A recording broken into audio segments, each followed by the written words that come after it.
And so the first time coming into council, I had great intel, and the thing that I heard over and over above anything else is don't let us become another Portland and Seattle. Oh. People were really concerned about the homeless issue. So then serving on council, when there became opportunities to set policy or to examine some ordinances, we were able to pass a no camping ordinance in Richland.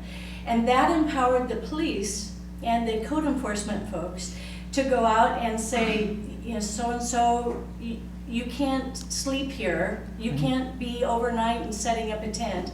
There's no camping, you can't camp unless it says you can camp here. Right. So politely encourage these people to move on. One of the first things I did was to go out with the code enforcement people to get an idea of what their day-to-day was like. And that was so interesting to me because I learned a couple things in particular.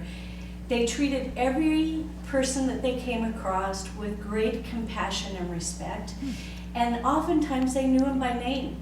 Wow. And so they would say, so-and-so, are you ready to get some help? And they'd say, no, I like my lifestyle. Wow. And so they said, well, okay, but you can't camp here. Right. And so they would move along, and that was very insightful for me. And I was particularly pleased to know that we have a police department that is very respectful of everybody. Right. That's great. Respectful, but at the same time, making sure those places are safe for families so that kids That's can right. come and be in those campgrounds and not be worried about them running into needles and things. Uh-huh. And that's what people would say. I want to be able to take my kids to the park, and I don't want them to have to worry about being stepped on with needles and that kind of thing. Exactly. So That's why it was so important. respecting the taxpayers as well.